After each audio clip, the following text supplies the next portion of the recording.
Hi everybody and welcome to today's episode. We're doing a 7-minute glute workout. This is a really awesome workout to do as an activation before a leg workout, or if you finished a workout and you're like, I just want a good glute burner, then this is a good burnout as well. It was very interesting, my fitness journey. I obviously didn't have that much knowledge and expertise about fitness and exercise when I was younger, in my teens, in high school. I started going to the gym because a girlfriend of mine started going to the gym and I just think I wanted to spend time with her. But before that, I was like a super active kid. I was doing ballet, I was swimming, I was doing horseback riding. I'm an only child, so I was super lucky where my parents could afford to put me in a bunch of activities. And so I was always just like a super skinny child and my metabolism was super fast and everyone was like, oh my God, Brenna, we can see your ribs, blah, blah, blah. And so movement was always like a part of my life and being active. But then when I went into high school, and so I was kind of in my later teens, like 15, 16, 17, my activity level started to decrease because I feel like, you start like going more into academics, or you just don't have as much free time because you're spending it with your friends. So it's not like I'm on a competitive swim team or I'm not doing ballet because I was getting too old where they were like, you know what, Brenna, either you have to take this seriously and become pro or like you have to quit, was the type of school that I went to. And I was like, okay, I can't do the splits or like barely touch my toes. So ballet is definitely not in the cards for me.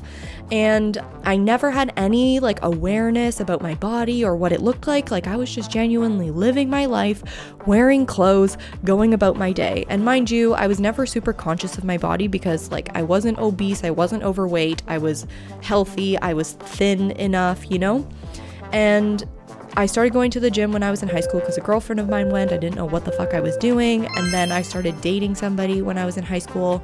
And one day he said to me like, Brenna, your belly's looking a little soft. Like, I think you could work out. And that was kind of this like trigger and thing that sent me on a spiral towards like body dysmorphia and an eating disorder. But it wasn't like all because of him. It was also like the way that I talked to myself. And as someone that back then didn't have any awareness of their body, but didn't have high self-esteem,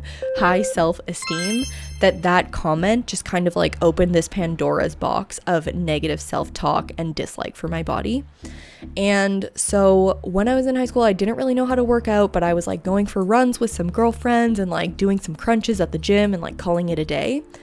But when I went into university, I definitely had like an over-exercise tendency. Also, the roommates that I had very unhealthy relationships with exercise, where it was definitely like gearing towards the side of over-exercising and under-eating. And during that time, like I would say my eating disorder was quite rampant. And that's just something that I'm going to go into in another episode because it deserves more care than 7 minutes, But I definitely over-exercised in my first year of university, and then in my second year, I just fucking stopped. I didn't touch the gym. I didn't go at all. I spent a year off, and I was pretty skinny the year before, and then the second year of university, like, I gained, like, a lot of weight for my standards, like, that you could just see it on my frame, because I have quite a small frame. And that year was not really good in terms of how I felt about my body. I was in a new relationship, so I was focusing on that. And then the next year, I started dating someone else who was a varsity athlete. He played basketball, and that was kind of when I got this mentality of like, Brenna, you need to go back to the gym and you need to like kick things in gear and you need to take this seriously. And I would say it was definitely inspired by like wanting to be a hot basketball girlfriend, which I don't necessarily think is the most healthy reason, but either way, it got me into the gym.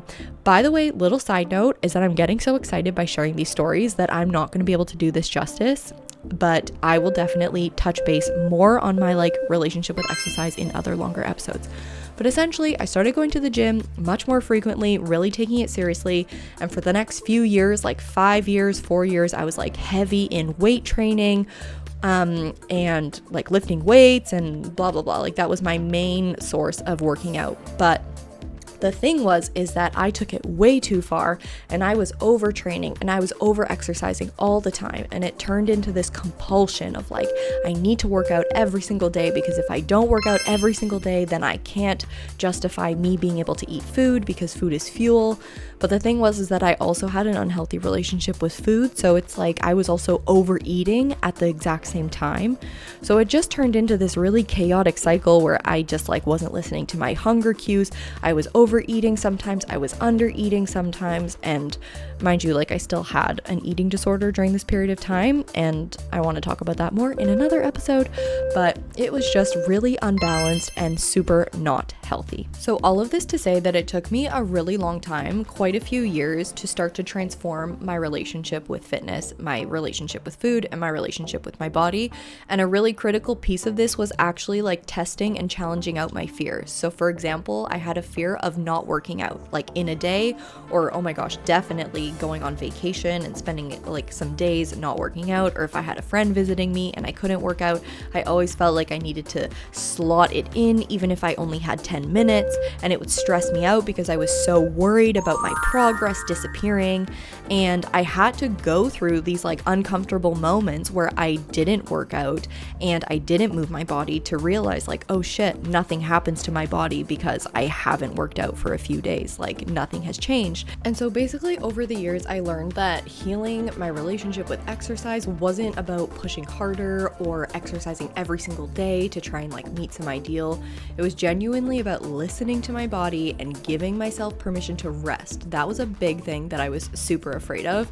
And I've really come to realize that movement should never be about punishment. It should be about feeling good, both physically and mentally. And there are going to be days where it feels wrong to push your body and to move. And you have to listen to that and you have to give yourself rest. And it's really about this balance between discipline and grace, showing up for yourself without the guilt or the pressure to be perfect, and also just focusing on consistency over intensity. Doing a HIIT workout every single day of the week is actually not going to help you reach your goals. It's going to make you much closer to burning out. And something that I don't think people talk about as much as they should is that this overtraining will also cause your body like metabolic distress. And also if you couple that with unhealthy eating patterns and a fear of food, that is also going to exacerbate these digestive issues and symptoms. And honestly, I spent a lot of years feeling bloated all the time and I was super afraid of food. And genuinely, when I started to loosen up and I started to just like eat more diversity and listen to my body, I found that a lot of the inflammation went away. And it's because the state of your mind, the state of your mental health will increase or decrease the amount of inflammation in your body. And so healing my relationship with food and exercise definitely took time. It wasn't perfect, but I learned to honor my needs, to start to listen to my needs, and I honestly looked to have both movement and rest in my life. And so in future workouts, I'm going to dive deeper into how I created this balance and what worked well for me. But for now, thank you so much for tuning into today's workout and working out with me. Please comment, let me know what you liked, like this video, and subscribe. It seriously helps me so much, and I can't wait to make these videos even better for you. See you in the next workout.